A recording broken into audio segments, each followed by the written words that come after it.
വേദ പഠന ക്ലാസ് 15 വേദങ്ങൾ വന്ന വഴി. നമ്മൾ ഇന്ന് വേദങ്ങൾ വന്നത് വഴിയാണ് പറയാൻ പോകുന്നത്. അതായത് ഓരോ കാലഘട്ടവും തരണം ചെയ്തുകൊണ്ട് അവിടുത്തെ പ്രശ്നങ്ങളെല്ലാം അതിജീവിച്ചുകൊണ്ട് വേദങ്ങൾ എങ്ങനെയാണ് നമ്മുടെ ഇന്നത്തെ യുഗത്തിലേക്ക് എത്തിയത് എന്നാണ് നമ്മളിവിടെ നോക്കാൻ പോകുന്നത്. നമുക്കറിയാം, വേദങ്ങൾ ഒരു കാലത്ത് ഉരുവിട്ടുകൊണ്ടായിരുന്നു നടന്നിരുന്നത്. പിന്നെ കുറെ ഋഷികൾ അതെല്ലാം താലിയോലകളിൽ എഴുതി വെച്ചു. അതിൽ പരാശരനും ഉണ്ടായിരുന്നു. പരാശരനാണ് എല്ലാവരും എഴുതിയതും അദ്ദേഹം എഴുതിയെല്ലാം കൂടിച്ചേർത്തുകൊണ്ട് ഒരു ഗ്രന്ഥ രൂപത്തിലാക്കിയത്, താളിയോലകളിലാക്കിയത്. പിന്നെ അദ്ദേഹത്തിന്റെ പക്ഷെ അതെല്ലാം കൂടിച്ചേർന്നിട്ട് കെമിസ്ട്രി, ഫിസിക്സും ബയോളജി എല്ലാം കൂടിച്ചേർന്ന രൂപത്തിലാണ്.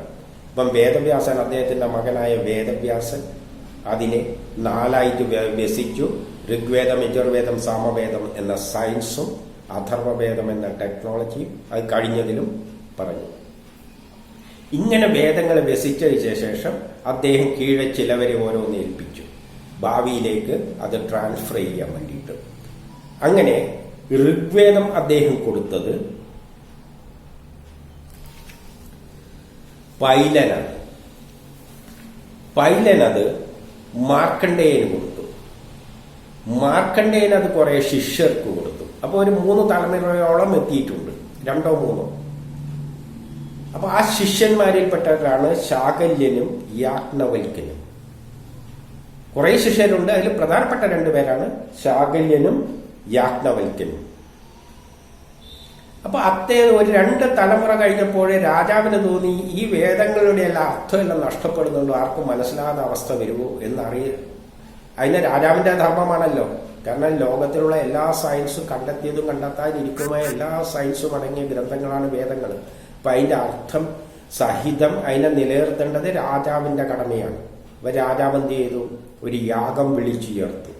എന്നിട്ട് ഇവരെ ക്ഷണിച്ചിട്ട് പറഞ്ഞു, നിങ്ങൾ ശിഷ്യന്മാരെല്ലാം വന്നിട്ട് ജനങ്ങൾക്ക് അതിന്റെ അർത്ഥം വിവരിച്ചു കൊടുക്കണം. പണ്ഡിതർക്ക്, വേണ്ടുന്നവർക്ക്, അവർക്ക് വല്ല സംശയങ്ങളുണ്ടെങ്കിൽ ദൂരീകരിച്ചു കൊടുക്കണം എന്നെല്ലാം പറഞ്ഞിട്ട് ഒരു യാഗം നടത്തി. അതിൽ വിജയിക്കുന്നവർക്ക് എന്ത് ചെയ്യും? എത്രയോ വിലമതിക്കാത്ത സ്ഥലങ്ങളും പണവും എല്ലാം നൽകുന്നു പറഞ്ഞു. കാരണം അത്രയും അമൂല്യമായ ജ്ഞാനമാണ് ഈ പുസ്തകത്തിലുള്ളത്. അത് അർത്ഥമറിയാത്ത അവസ്ഥ വരരുത്. ഇപ്പൊ രാജാവ് ആ ഒരു കർമ്മം ചെയ്തപ്പോൾ ഈ കൂട്ടത്തില് ശിഷ്യന്മാർ കുറെ ഉണ്ടെങ്കിൽ അവരൊന്നും ആരും പോയില്ല. ആകെ 2 പേരെ പോയുള്ളൂ. അത് ശാകല്യനും യാജ്ഞവൽക്യനുമാണ്. അവരാണ് പോയത്. ആ ശിഷ്യന്മാർ ഈ 2 പേർക്കേ കുറച്ചെങ്കിലും ഇത് പിടിയുള്ളൂ. അതിൽ ശാകല്യനാണെങ്കിൽ 5 സംഹിതകൾ എഴുതിയ വ്യക്തിയാണ്. എന്നിട്ട് കൂടി ആ യാഗശാലയിൽ വെച്ചിട്ട് അയാൾ പരാജിതനായി. മറ്റുള്ളവർ ചോദിക്കുന്ന ചോദ്യത്തിലൊന്നും വേദങ്ങളെ വെച്ച് വ്യാഖ്യാനിക്കാൻ പറ്റുന്നില്ല. അപ്പോൾ എന്തു പറ്റി? അദ്ദേഹം അപമാനം കൊണ്ട് അവിടെ നിന്ന് പോയിട്ട് ആത്മഹത്യ ചെയ്ത് കളഞ്ഞു. കാരണം വലിയ വേദവ്യാസനെല്ലാം വ്യസിച്ചിട്ട് ഇവരെ ഏൽപ്പിച്ചിട്ട് ജനത്തിന് കൈമാറണം എന്ന് പറഞ്ഞിട്ട് ഇവരാ കേട്ടെത്തുമ്പോൾ ഇവന്മാർക്ക് പോലും ഒരു പിടിയില്ലാതെ ആയിപ്പോയി. പക്ഷെ യാജ്ഞവൽക്യനാണ് അതിൻ്റെ അകത്ത് വിജയിച്ചത്. അപ്പോൾ ഒന്ന് മനസ്സിലാക്കുക, 2 തലമുറ കഴിയുമ്പോൾ തന്നെ ഒരാളിലെ മാത്രമാണ് അത് വേദങ്ങളുടെ അർത്ഥം അറിയുന്ന ഒരു വ്യക്തിയെ ഉണ്ടായിട്ടുള്ളൂ എങ്കിൽ അത് കഴിഞ്ഞിട്ട് ഇന്നേക്ക് വരുമ്പോൾ എത്രയോ വർഷങ്ങൾ കഴിഞ്ഞിട്ട് ഇവിടെ നമ്മുടെ കൈമലെടുത്തുമ്പോൾ എത്രയാൾക്ക് വേദങ്ങളുടെ അർത്ഥം അറിയും?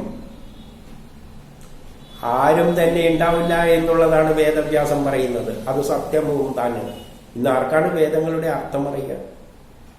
അവരെല്ലാം പറയുന്ന അതിനൊന്നും വേറെ അർത്ഥമൊന്നും ഇല്ല എന്ന് പറഞ്ഞാൽ ഉരിയാണ്, തടിയുരികയാണ്. അതാണ് ഋഗ്വേദത്തിന്റെ അവസ്ഥ. ഇനി യജുർവേദത്തിന്റെ കാര്യം നോക്കാം. യജുർവേദത്തിലേക്ക് വന്നപ്പോൾ വേദവ്യാസൻ അത് നൽകിയത് വിഷംഭായ എന്ന ആൾക്കാണ്. യജുർവേദം നടക്കുന്നത് അദ്ദേഹം അത് കുറെ ശിഷ്യന്മാർക്കും പഠിപ്പിച്ചു കൊടുത്തു. അപ്പോഴാണ് ഈ രാജാവ് കയറി വന്നിട്ട് യജുർവേദത്തിന്റെ യാഗം നടത്തുന്നത്. ഇവരെയും വിളിച്ചുകൊണ്ട്, നിങ്ങളെല്ലാവരുടെയും, നിങ്ങൾ വിലമതിക്കാതെ മറ്റേ ഇതെല്ലാം തരാം, നിങ്ങളെ എല്ലാവർക്കും അതൊന്ന് പറഞ്ഞു കൊടുക്കണം, യജുർവേദത്തിന്റെ അർത്ഥം. അത് മാത്രമല്ല, ആർക്കെങ്കിലും സംശയം ഉണ്ടെങ്കിലെല്ലാം പരിഹരിക്കണം എന്ന് പറഞ്ഞുകൊണ്ട് യാഗം വിളിച്ചപ്പോൾ ഇങ്ങേര്, അതായത് വേദവ്യാസൻ വിഷംബനാണ് കൊടുത്തത്, അങ്ങേരങ്ങോട്ട് പോയില്ല. അങ്ങേര് ശിഷ്യന്മാരെ വിളിച്ചിട്ട് പറഞ്ഞു, നിങ്ങളൊന്ന് പോയിട്ട് എന്റെ ഒന്ന് മാനം രക്ഷിക്കുക എന്ന് പറഞ്ഞു. നമ്മളെ രക്ഷിക്കണം, മാനം രക്ഷിക്കണം, നിങ്ങൾ പോകുന്നു ശിഷ്യന്മാരോട്. ഗുരു പോകുന്നില്ല, പിന്നെ ശിഷ്യന്മാര് ഊരി. അപ്പൊ ആ സമയത്ത് യാജ്ഞവൽക്യൻ, ഋഗ്വേദം പഠിച്ച അവിടെയുള്ള യാജ്ഞവൽക്യൻ വിജയിച്ച വ്യക്തി ഇപ്പൊ യജുർവേദം പഠിക്കാൻ വേണ്ടി ഇങ്ങനെ കീഴിൽ വന്നിരുന്നു. അപ്പൊ അങ്ങനെ പറഞ്ഞ് ഞാൻ പോയിക്കോളാന്ന്. അപ്പൊ ഗുരു പറഞ്ഞ് നീ പോകണ്ട, കാരണം നീ എന്റെ യഥാർത്ഥ ശിഷ്യനല്ല, നീ ഋഗ്വേദത്തിന്റെ പാർട്ടിയാണ്. നീ അവിടെ ചെന്ന് കഴിഞ്ഞാൽ ക്രെഡിറ്റ് അങ്ങേർക്കാവൂ, എന്റെ ഇത് വരില്ല, അതുകൊണ്ട് നീ പോട്ടാന്ന് പറഞ്ഞു. അപ്പം യാജ്ഞവൽക്യൻ എന്ത് ചെയ്തു? അങ്ങനെയാണെങ്കിൽ ഞാൻ ഛർദ്ദിച്ചു കഴിയുന്നു, നിങ്ങളുടെ അടുത്തുനിന്ന് പഠിച്ച മുഴുവൻ ഛർദ്ദിക്കുന്നു. നമ്മളൊന്ന് മനസ്സിലാക്കണം, കഥകളിൽ ആശയമാണ് എടുക്കേണ്ടത്, അല്ലാതെ വേണമെങ്കിൽ യുക്തി ഉപയോഗിച്ചിട്ട് ചോദിക്കാം അതെങ്ങനെയാ ജ്ഞാനെങ്ങനെയാ ഛർദ്ദിക്കുക? ഛർദ്ദിക്കുന്ന സാധനങ്ങൾ നമ്മൾ പലതും കണ്ടിട്ടുണ്ട്, അല്ലാതെ ഈ ജ്ഞാനം ഛർദ്ദിക്കുന്ന നമ്മൾ ആരും ഇട്ടിട്ട് ഇതെല്ലാം മണ്ടത്തരം വിഡിത്തങ്ങൾ എഴുതി വെച്ചാണ്. അപ്പൊ ഇതിലേക്കാണ് നമ്മളതിന്റെ അതായത് ആശയമാണ് എടുക്കേണ്ടത്. അപ്പൊ ഇദ്ദേഹം അത് ഛർദ്ദിച്ചു. അപ്പോൾ കുറെ തിത്തിരി പക്ഷികൾ, ചില പക്ഷികൾ ഭക്ഷിച്ചിട്ട് പാടി നടക്കാൻ തുടങ്ങി. അപ്പൊ ചില പക്ഷികള് ഇത് തിന്നിട്ട് പാടി നടക്കുക. ഏത് ഛർദ്ദിച്ച ജ്ഞാനം പക്ഷികൾ തിന്നു. ഇതെല്ലാം യുക്തി വെച്ച് ചോദിക്കാം. പക്ഷെ ആശയം എന്താണ്? അദ്ദേഹം അവിടെ വെച്ച് ആ വേദങ്ങൾക്ക് എന്ത് സംഭവിച്ചു? പക്ഷികളെ പോലെ ആ പാടുന്ന ഒരവസ്ഥയിലേക്കൊക്കെ അങ്ങ് അത് മാറി. ആ ജ്ഞാനം യജുർവേദം അവിടെ മുതൽ പക്ഷികളെ പോലെ പാടുക എന്ന് പറഞ്ഞാൽ മനുഷ്യര് തന്നെയാണ്. പിന്നെ മനുഷ്യരുടെ അവസ്ഥ വേദങ്ങൾ ഉരുവിട്ട് നടക്കുന്ന അവസ്ഥയാണ്. അവർക്ക് പക്ഷികളെ പോലെയാണ്. തത്തമ്മയെ പൂച്ച പൂച്ച എന്ന് പക്ഷി പാടുന്ന മാതിരി ഉരുവിട്ട് നടക്കുന്ന അവസ്ഥയിലേക്ക് എത്തി. പിന്നെ ഇത് കൈകാര്യം ചെയ്തവരെല്ലാം ഉരുവിട്ടിട്ടാണ് കൊണ്ടുപോയിരുന്നത്. ബ്രാഹ്മണരാണ്, അവരെ ബ്രാഹ്മണരെന്നെല്ലാം പറയും. അവരെന്താ ചെയ്യുന്നത്? ഉരുവിടും. പക്ഷികള് തത്തമ്മയെ പൂച്ച പൂച്ച എന്ന് പറയുന്നത് പോലെ ഉരുവിട്ടിട്ടുകൊണ്ട് പാടിപ്പാടി കൊണ്ടുപോയി. എന്തില്ല? അർത്ഥമില്ല. എന്നിട്ട് ഈ യജ്ഞവൽക്യൻ എന്ത് ചെയ്തെന്ന് വെച്ചാൽ നിങ്ങളുടെ അടുത്തൊന്നും എനിക്ക് പഠിക്കണ്ട, എനിക്ക് നേരിട്ട് പഠിക്കാം, കാരണം ഋഗ്വേദത്തിലെല്ലാം ഉണ്ടല്ലോ. അദ്ദേഹം സൂര്യനിൽ നിന്നും അദ്ദേഹം എന്ത് ചെയ്തു? അതായത് കുറച്ച് കാലമെടുത്തപ്പോൾ അങ്ങേര് എന്ത് ചെയ്തു? അങ്ങേരത്തിന്റെ നിലയിൽ തന്നെ യജുർവേദം അങ്ങേരും എഴുതി. അങ്ങനെയല്ല പറയുന്നത്. അങ്ങനെ എന്ത് ചെയ്തു? നേരിട്ട് പഠിച്ചിട്ട് അതും ഈ ഗുരുവിന്റെ മുമ്പിൽ ഛർദ്ദിച്ച് കാണിച്ചു കൊടുത്തു. ഇതാ നിങ്ങളെ സഹായം ഒന്നും വേണ്ട, എനിക്ക് നേരിട്ട് പഠിക്കാനും അറിയാമെന്ന് പറഞ്ഞുകൊണ്ട് അങ്ങേരും ഛർദ്ദിച്ച് കാണിച്ചു കൊടുത്തു. അത് വേറെ പക്ഷികൾ കൊത്തിക്കൊണ്ട് പാടി നടക്കാൻ തുടങ്ങി. അതായത് യജുർവേദം രണ്ട് തരത്തിലുണ്ട്. കൃഷ്ണ യജുർവേദവും ശുക്ലപക്ഷ യജുർവേദവും രണ്ടെണ്ണമുണ്ട്. കൃഷ്ണപക്ഷവും ശുക്ലപക്ഷവും എന്ന് പറഞ്ഞാൽ യജുർവേദത്തിന്റെ രണ്ട് വിഭാഗത്തിലൂടെ. ഒന്ന് യജ്ഞവൽക്യൻ ആദ്യമുണ്ടായിരുന്ന നിലയിലും പിന്നെ അദ്ദേഹം തന്നെ അതിനെ കുറച്ചും കൂടി മോഡിഫൈ ചെയ്തിട്ട് ഭംഗിയിൽ എഴുതി വെച്ചത്. അങ്ങനെ രണ്ട് യജുർവേദങ്ങളായിട്ട് പോകുന്നുണ്ട്. പക്ഷെ അന്നു മുതൽ അങ്ങനെ എങ്ങനെയാണ് പോകുന്നത്? പക്ഷികൾ പാടി നടക്കുന്നത് പോലെ മനുഷ്യർ ഉരുവിട്ട് നടക്കുകയാണ്, അർത്ഥം മനസ്സിലാക്കാതെ. അതാണ് യജുർവേദത്തിന് സംഭവിച്ചത്. പിന്നെയുള്ളത് അഥർവവേദം. പിന്നെ ആർക്കാ കൊടുത്തതെന്ന് വെച്ച് കഴിഞ്ഞാല് സാമന്തനുവിന് നൽകി. പിന്നെ അതിനെപ്പറ്റി അധികം പറയുന്നില്ല, അല്ല ഇവിടെ പറയുന്നില്ല. പിന്നെ പുരാണങ്ങള് നൽകിയത് വേറൊരു ശിഷ്യനാണ്. ആര് നൽകിയത്? 4 വേദങ്ങൾ 4 പേർക്ക് തുടങ്ങിയിട്ട് 5ാമത്തെ വേദമായ പുരാണങ്ങള് അദ്ദേഹം ഒരു ശിഷ്യന് നൽകി. അതിന്റെ പ്രത്യേകത എന്താണെന്ന് വെച്ച് കഴിഞ്ഞാൽ അത് പറയുന്ന ആൾക്കും കേൾക്കുന്ന ആൾക്കും ഇത് എന്ത് ചെയ്യും? രോമം എഴുന്നേൽക്കുകയും. കാരണം കഥയാണല്ലോ. ഇന്നും ആ കഥകൾ കേൾക്കുമ്പോൾ രോമം എഴുന്നേൽക്കുകയുണ്ട്. അവരെ എന്തുകൊണ്ട് ആ ശിഷ്യന്മാരെ എന്ത് പറയുന്നുണ്ട്? രോമഹർഷൻ എന്ന് പറയുന്നു. രോമഹർഷൻ എന്ന പേര് കൊടുത്തിരിക്കുന്നത്. കാരണം ഈ കഥകൾ അത്രയാണ്. ഇത് കേൾക്കുമ്പോൾ രോമങ്ങൾ നമ്മൾ എഴുന്നേറ്റ് നിൽക്കും. അപ്പൊ അതുകൊണ്ട് അവരെ രോമഹർഷൻ എന്നും പറയുന്നു. അപ്പൊ കഥകൾ ഇവർക്കും ഉണ്ടാക്കി. അപ്പൊ നമ്മൾ 4 രണ്ടാമത്തെ പറഞ്ഞില്ലേ, ഏത് 3ാമത്തെ സാമവേദത്തെ പറ്റി പറഞ്ഞില്ല. അത് അവസാനം പറയാൻ ഞാൻ വെച്ചെന്താണെന്ന് വെച്ചാൽ ആ സാമവേദത്തിലൂടെയാണ് ഈ വേദങ്ങൾക്ക് എന്താണ് സംഭവിച്ചതെന്ന് കഥരൂപത്തിൽ വ്യക്തമായിട്ട് വിവരിച്ചിരുന്നത്. അപ്പൊ സാമവേദം ഇനി എന്താണെന്ന് നോക്കാം.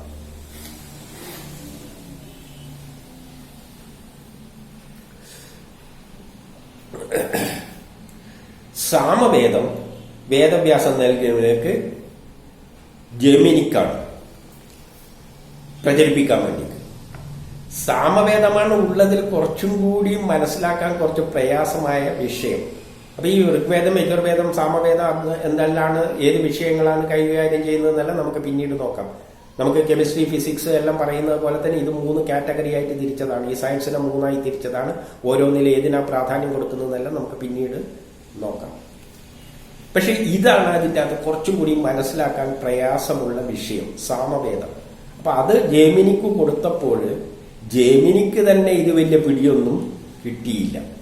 അതുകൊണ്ട് ശിഷ്യന്മാർക്കും കൊടുത്തോ ഇല്ലയോ എന്തായാലും കൊടുത്തിരിക്കില്ല, എന്തെങ്കിലും പറഞ്ഞു കൊടുത്തു. വലിയ പിടിയില്ല. അങ്ങേർക്കും കുറെ സംശയങ്ങൾ കിടക്കുകയാണ്. വലിയ പിടിയൊന്നും കിട്ടുക, അത് ആദ്യത്തെ തലമുറക്ക് തന്നെ ഈ സാമവേദത്തിന്റെ അർത്ഥങ്ങളൊന്നും പിടിയിട്ടാതെ ഒരവസ്ഥ വന്നു. കൊടുത്താക്ക് തന്നെ പൂർണ്ണമായി പിടിയില്ല. പിന്നെ കൊടുത്താൾ എന്ത് ചെയ്തു?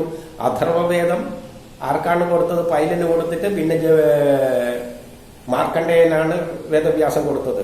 അഥർവവേദമല്ല, ഋഗ്വേദം പൈലന് കൊടുത്തിട്ട് പിന്നെ പൈലൻ അത് മാർക്കണ്ഡേയനാണ് കൊടുത്തത്. അപ്പൊ ഈ ജെമിനി, സാമവേദം കിട്ടിയ ഈ ജെമിനി എന്ത് ചെയ്തു? മാർക്കണ്ഡേയന്റെ അടുത്ത് പോയിട്ട് ചോദിച്ചു, എനിക്ക് ഇതിന്റെ എല്ലാം അർത്ഥം ഒന്ന് പറഞ്ഞതാണ്. അഥർവവേദത്തിന്റെ മാർക്കണ്ഡേയൻ കൈകാര്യം ചെയ്ത മാർക്കണ്ഡേയൻ പറഞ്ഞ്, എനിക്കിപ്പോ ഇതിന്റെ സമയമൊന്നുമില്ല, അതുകൊണ്ട് നിങ്ങൾ ഒരു കാര്യം ചെയ്യും, ഇന്ന് വിദ്യാചലത്തിലെ ഗുഹയില് ചില പക്ഷികളുണ്ട്, അവർ വിവരിച്ചു തരുന്നു പറഞ്ഞു. മാർക്കണ്ഡേയൻ പറഞ്ഞ്, അവിടെ ഒരു വിദ്യാചലം എന്നൊരു പർവ്വതത്തിന്റെ ഗുഹയിൽ കുറെ പക്ഷികൾ താമസിക്കുന്നുണ്ട്, അവരെടുത്ത് പോയാൽ വിവരിച്ചു തരും. ഈ ഗുഹയിൽ താമസിക്കുന്ന പക്ഷികൾ ആരാണ്?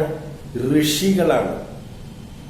ഋഷികളിലൂടെയാണല്ലോ നമുക്ക് വരുന്നത്. അപ്പൊ ആ ഋഷികളെന്ന് എന്താണ് ചെയ്തിരുന്നത്? ഉരുവിട്ടുകൊണ്ട് നടക്കുകയാണ് ചെയ്യുന്നത്. അതുകൊണ്ട് ആ പക്ഷികൾ എന്ന് പറഞ്ഞു. അവർക്കത് പ്രയോഗത്തിൽ വരുത്താൻ പറ്റുമോ? അതിനകത്ത് എല്ലാ ശാസ്ത്രം ഉണ്ടായിട്ട് അത് എടുത്ത് പ്രയോഗിക്കാൻ പറ്റുമോ? ആ കാലഘട്ടത്തിൽ പ്രയോഗിക്കാൻ പറ്റൂല. അപ്പൊ അവർക്ക് പക്ഷെ ഒരു കാര്യമുണ്ട്, ആ പക്ഷികൾക്ക് അറിയാം, വിവരിച്ചു തരും. അതിനുള്ള കഴിവുണ്ട്, അർത്ഥം അറിയാം. ആ ഗുഹയിൽ താമസിക്കുന്ന ഋഷികൾക്ക് അർത്ഥം അറിയാം. കുറെ ഋഷികളുണ്ട് ഗുഹയിൽ, ഈ അർത്ഥമെല്ലാം അറിയുന്നവരാണ്. പക്ഷെ അവർക്ക് അർത്ഥത്തിന്റെ ഒന്നും ആവശ്യമില്ല. ഇത് ഉരുവിട്ട് തലമുറ കൈവിടാനാണ് അവരുടെ ധർമ്മം. അല്ലാതെ അതെടുത്ത് അതിനകത്തുള്ള സയൻസ് എടുത്ത് പ്രയോഗിക്കാനും അന്നത്തെ കാലം പറ്റുന്ന കാര്യമല്ല. അതുകൊണ്ട് അവിടെ പോയാൽ അവർ നിങ്ങൾക്ക് പറഞ്ഞു തരുന്നു പറഞ്ഞു.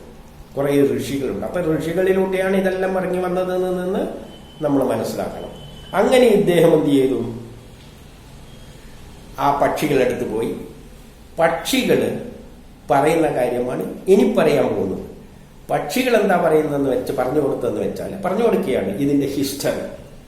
അവിടെ പക്ഷികൾ പറയുന്ന ഒരു വേദത്തിന്റെ അല്ല, 4 വേദങ്ങളുടെയും കഥ തന്നെയാണ്. ആ ഋഷികളിലൂടെയാണ് ഇത് പ്രചരിച്ചു വന്നത് എന്ന് പറയുകയാണ്. എന്താ പറയുന്നതെന്ന് വെച്ചാല്, മുൻപ് ഇന്ദ്രന്റെ കൂടെ ചെവികൾ നീണ്ടതും ബുദ്ധിയുള്ളതുമായ എൽബ്സ് എന്ന ജീവികൾ താമസിച്ചിരുന്നു.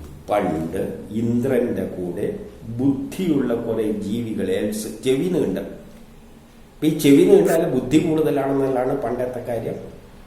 ഇപ്പോഴും അത് പറയും, ചെവി കുറച്ച് വലുതാണെങ്കിൽ അവൻ നല്ല ബുദ്ധിയുള്ളയാണെന്നെല്ലാം പറയും. അതുകൊണ്ട് അങ്ങനെ ഒരു കമന്റ്സ് ഇട്ടതാണ്. കുറെ ബുദ്ധിജീവികൾ ഇന്ദ്രന്റെ കൂടെ പണ്ട് ഉണ്ടായിരുന്നു എന്ന് പറയുകയാണ്. അവരുടെ പേര് ജീവികൾ എന്നാ പറയുന്നുള്ളൂ. അതായത് കഥരൂപത്തിലാണ് ഇത് പറയുന്നത്. കഥരൂപത്തിൽ പറയുമ്പോൾ കഥാപാത്രങ്ങൾ പറയും. ഇന്ദ്രൻ എന്താണെന്ന് നമുക്കറിയാം. വേദത്തിലെ ഏറ്റവും വലിയ ദേവത ഇന്ദ്രനാണ്. എല്ലാ പ്രകൃതി സൃഷ്ടിക്രമങ്ങൾക്ക് പിന്നിലും വർത്തിക്കുന്ന ശക്തിവിശേഷമാണ് ഇന്ദ്രൻ. അതിനെ സയൻസിലൂടെ തന്നെ കാണണം. നമ്മളത് കാണും. പരാസയൻസിലേക്ക് പോകുമ്പോൾ നമ്മളത് കാണും. പക്ഷേ കഥയിലാകുമ്പോൾ കണ്ണും മൂക്കും വെച്ച് ഇന്ദ്രനാണെന്ന് അവതരിപ്പിച്ചു. അപ്പോൾ എല്ലാ സൃഷ്ടിക്രമത്തിന്റെയും പിന്നിൽ ഇന്ദ്രനാണെങ്കിൽ ആ ഇന്ദ്രൻ സൃഷ്ടി നടത്തുന്നത് ശാസ്ത്രത്തിന്റെ അടിസ്ഥാനത്തിലാണ്, സയൻസിന്റെ അടിസ്ഥാനത്തിലാണ്, അല്ലെങ്കിൽ വേദങ്ങളുടെ അടിസ്ഥാനത്തിലാണ്, അറിവിന്റെ അടിസ്ഥാനത്തിലാണ്. അതുകൊണ്ട് ഇന്ദ്രന്റെ കൊട്ടാരത്തിൽ ബുദ്ധിയുള്ള കുറെ ജീവികൾ ഉണ്ടായിരുന്നു എന്ന് പറഞ്ഞു കഴിഞ്ഞാല് ഇന്ദ്രൻ സയൻസിന്റെ അടിസ്ഥാനത്തിലാണ് പ്രപഞ്ചത്തിലെ എല്ലാ സൃഷ്ടികളും നടത്തിക്കൊണ്ടിരുന്നത്.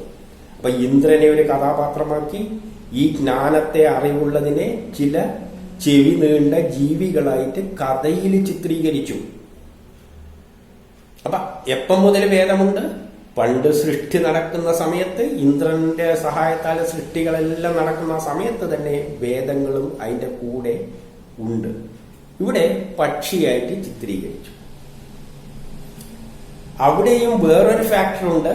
ഒരു സൃഷ്ടി നടത്തുമ്പോൾ അവിടെ വേറൊരു കക്ഷി കയറി വരുന്നുണ്ട്, നാരദൻ. ഇതും ഒരു സയൻസ് പദമാണ്, പാരാസയൻസിൽ വരുന്നതാണ്.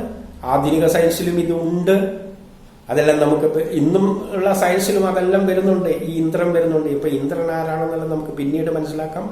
എല്ലാത്തിന്റെയും തുടക്കത്തിന് കാരണക്കാരനായ ഒരു ഹേതുവാണ് ഈ ഇന്ദ്രൻ. കഥയിൽ വരുമ്പോൾ ഇന്ദ്രനെയും വീണയെല്ലാം വീട്ടി ഒരു ഏഷണിക്കാരനായിട്ട് ചിത്രീകരിച്ചിട്ടുണ്ട്. പക്ഷെ അതും ഒരു സയൻസ് പദമാണ്, പാരാസയൻസിൽ വരുന്നതാണ്. അപ്പൊ ഇന്ദ്രൻ എന്താ വേണ്ട? ഓരോ പ്രശ്നങ്ങൾ ഉണ്ടാക്കിയിടിയല്ല വേണ്ട. അപ്പൊ ആശാങ്കേരി ചെല്ലുന്നു.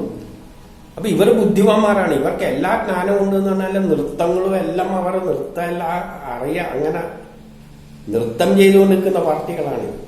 അത്രയും ജ്ഞാനമാണ്. എല്ലാ കലകളിലും പ്രാവീണ്യം നേടിയവരാണ് ഈ ജീവികൾ. അതായത് വേദങ്ങളിൽ ഇതെല്ലാം ഉണ്ടെന്ന് ചുരുക്കം.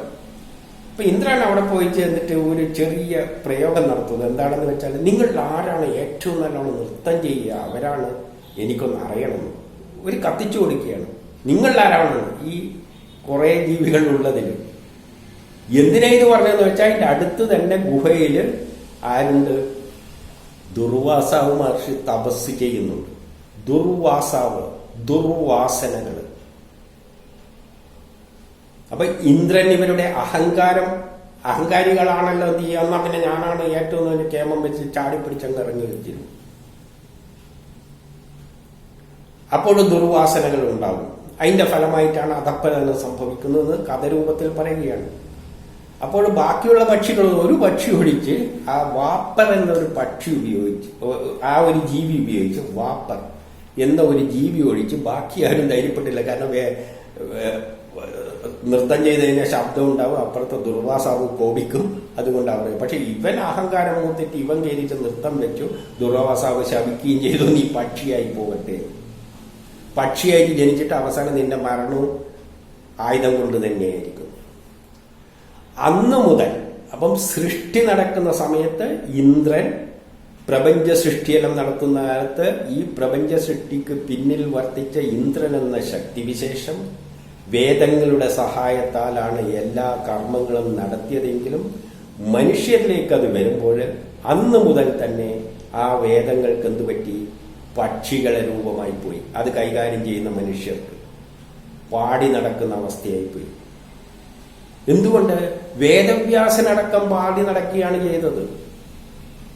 ഈ വേദങ്ങളധികം ഋഷികളെല്ലാം ഉരുവിട്ട് നടക്കുകയും അത് പിന്നെ പുസ്തകത്തിലാക്കി വെക്കുകയും ചെയ്തല്ലാതെ അവർക്കൊന്നും അതെടുത്ത് പ്രയോഗിച്ചിട്ട് ലോകത്തിന് പുരോഗതി അന്നത്തെ കാലത്ത് ഉണ്ടാക്കാൻ പറ്റിയില്ല.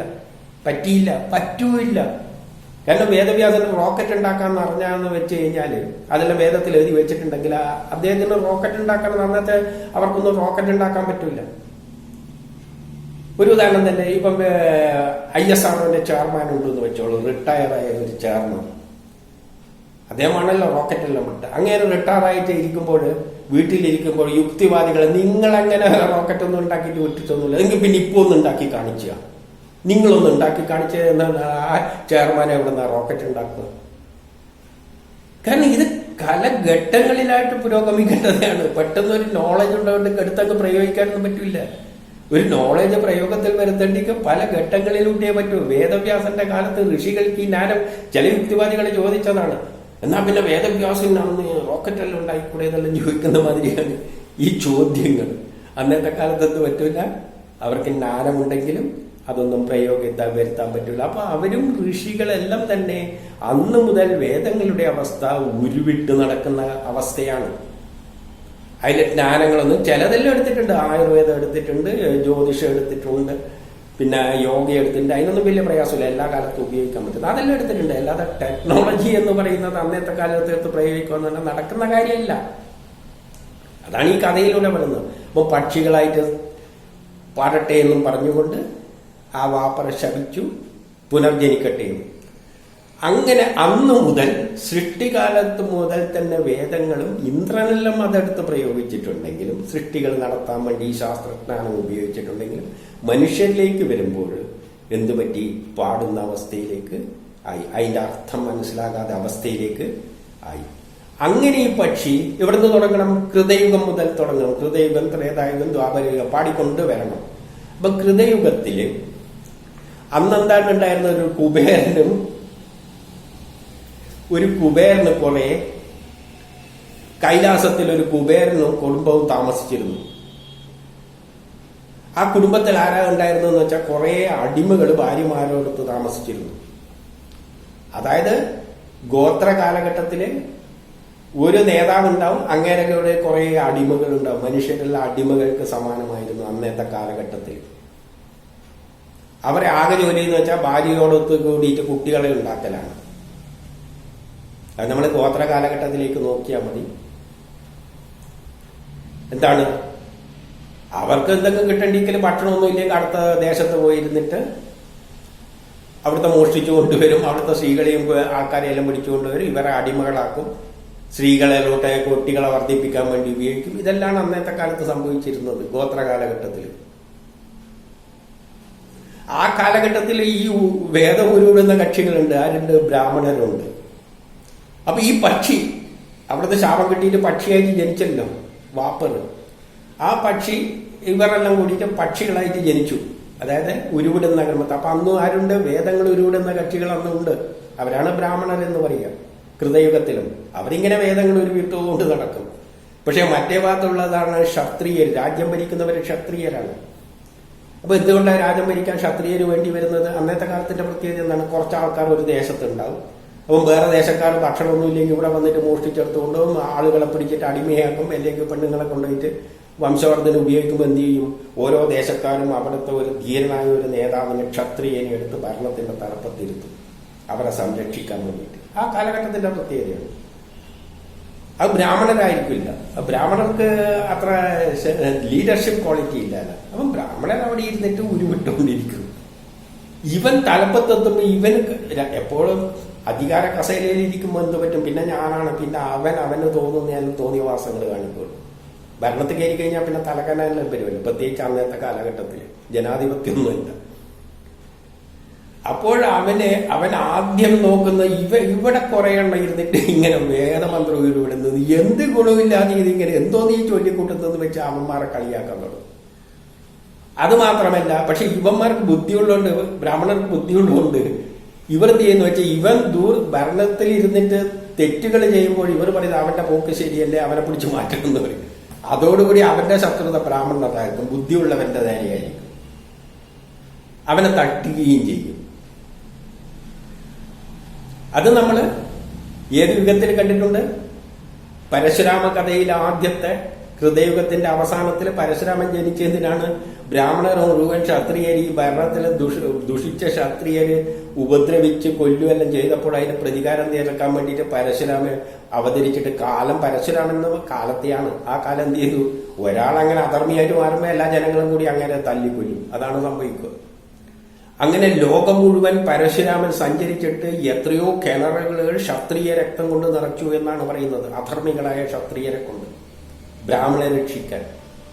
അതിന്റെ വേറൊരു കഥയാണ് ഇവിടെ പറയാൻ പോകുന്നത്. വേറെ രൂപത്തിൽ പറയാണ്, വേദങ്ങൾ വന്ന വഴി.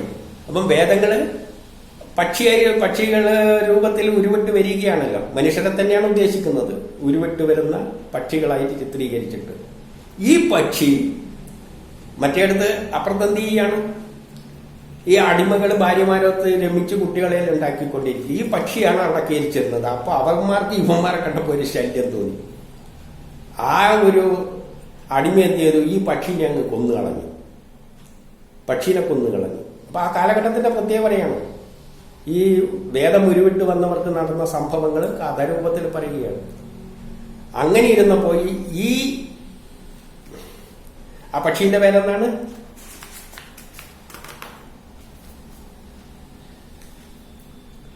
വാപ്പർ. വാപ്പർ എന്ന പക്ഷീന്റെ സഹോദരൻ എന്ത് ചെയ്തു എന്ന് വെച്ചാൽ ആ അടിമയെ കൊന്നു. അല്ല, ആ അടിമയെ കൊന്നിട്ട്, അവനാണല്ലോ വാപ്പറെ കൊന്നത്. അപ്പൊ അവന്റെ സഹോദരൻ അടിമയെ കൊന്നിട്ട് അവന്റെ ഭാര്യനെ ഇവന് സ്വന്തമാക്കി. അതിന്റെ പേരാണ് മന്ദാകിനി.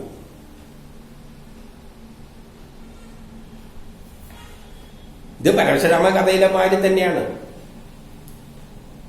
അതായത് അധർമ്മം മൂക്കുമ്പോൾ അങ്ങനെ കൊല്ലും, എന്നിട്ട് വേറെ ആളെ രാജാവാക്കി വെക്കും. അതേപോലെ തന്നെ വാപ്പറെ കൊന്നപ്പോൾ വാപ്പറുടെ സഹോദരൻ എന്ത് ചെയ്തു? സഹിക്ക വയ്യാതെ ഈ അടിമയെ കൊന്നിട്ട് അങ്ങേരെ ഭാര്യനെയും കൂടി, അങ്ങേരുടെ ഭാര്യയിൽ നിന്നാണ് പിന്നെ വേറൊരു പക്ഷി ജനിക്കുന്നത്. ഏത് പക്ഷി? ആ പക്ഷി ഒരു ടർക്കി.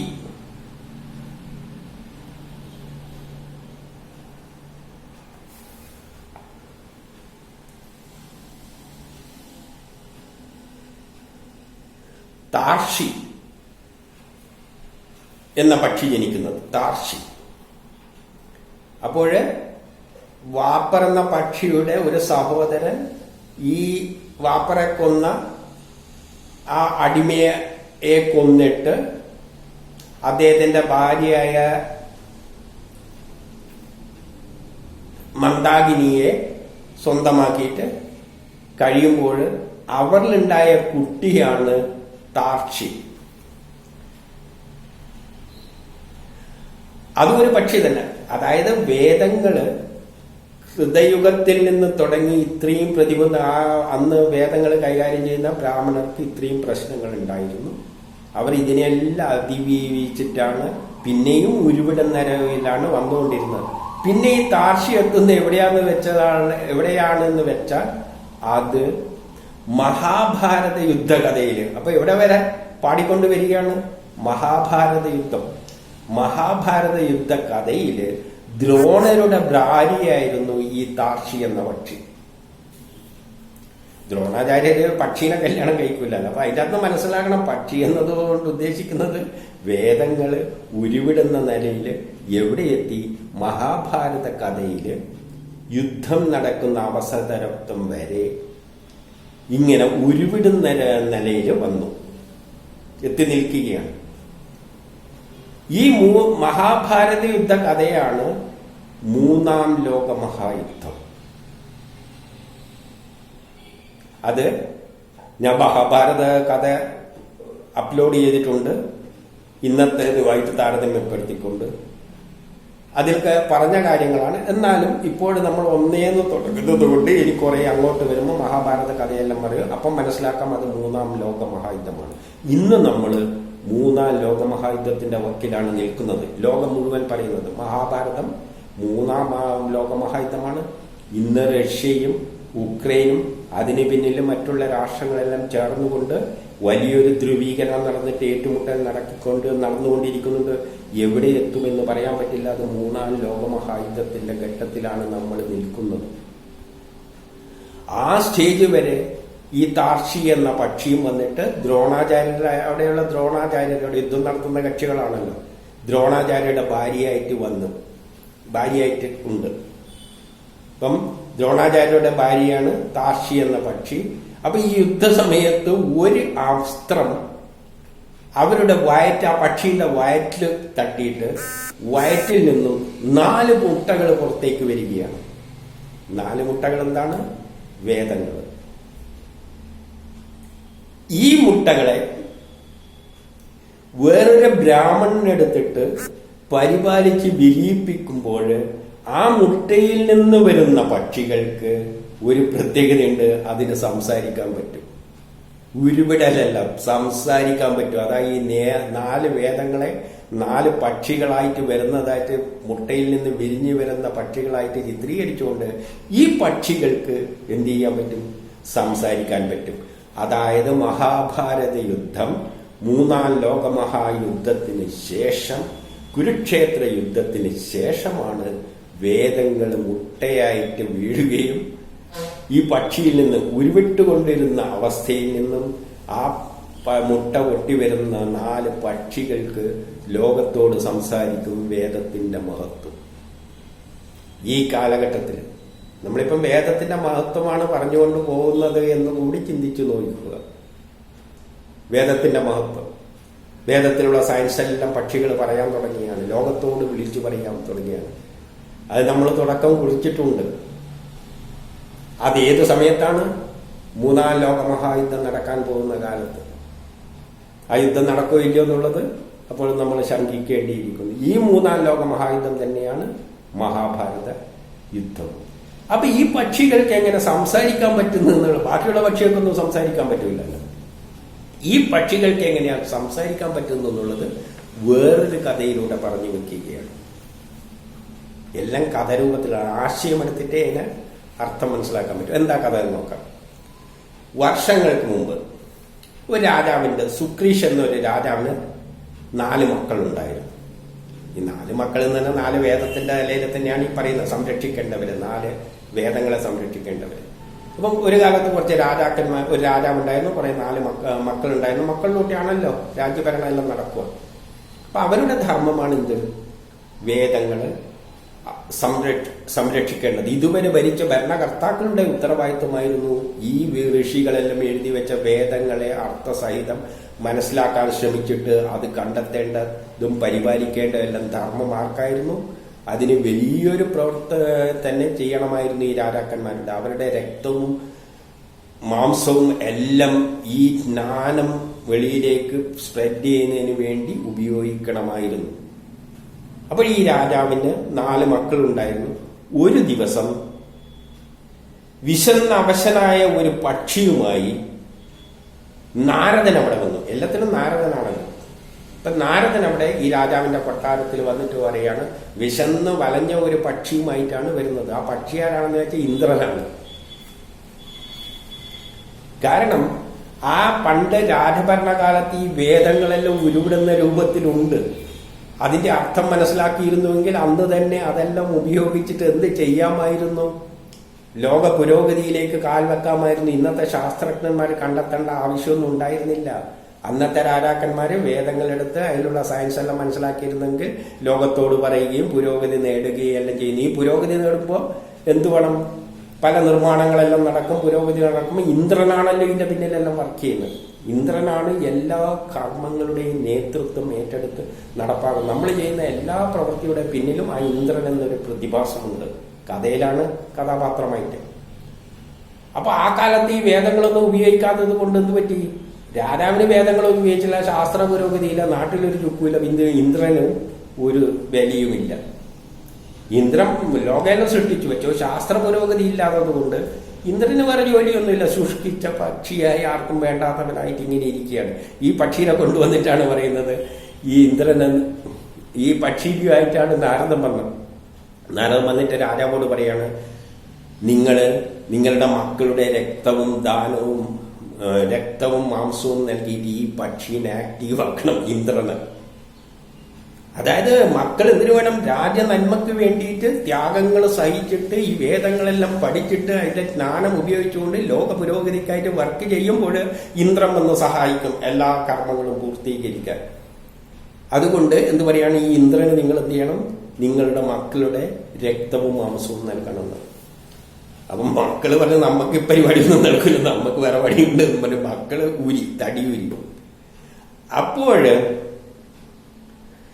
നാരദൻ 4 പേരെയും പക്ഷികളാകട്ടെ എന്ന് ശപിച്ചു.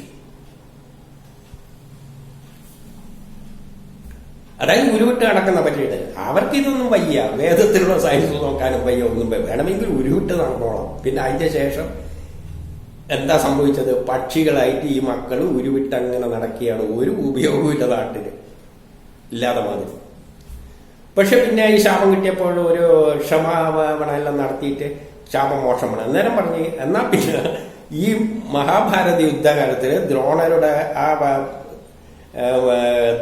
താഷി എന്ന പക്ഷിയുടെ വയറ്റിൽ നിന്ന് വരുന്ന മുട്ടയിൽ നിന്നും ഇവർ ജനിക്കും, ഇവർക്കന്ന് സംസാരിക്കാൻ പറ്റും.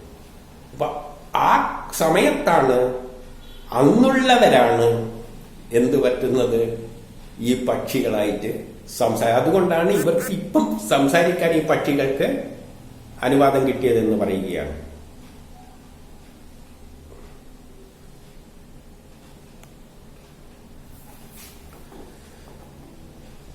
അതുകൊണ്ട് നമുക്ക് ഇവിടെ നിർത്തുകയാണ്. സ്പേസ് കുറവുണ്ട്. അതായത് ശരി, ഏതായാലും പറഞ്ഞു കഴിഞ്ഞിട്ടുണ്ട്. അതുകൊണ്ട് ഇവിടെ അവസാനിപ്പിക്കുന്നു.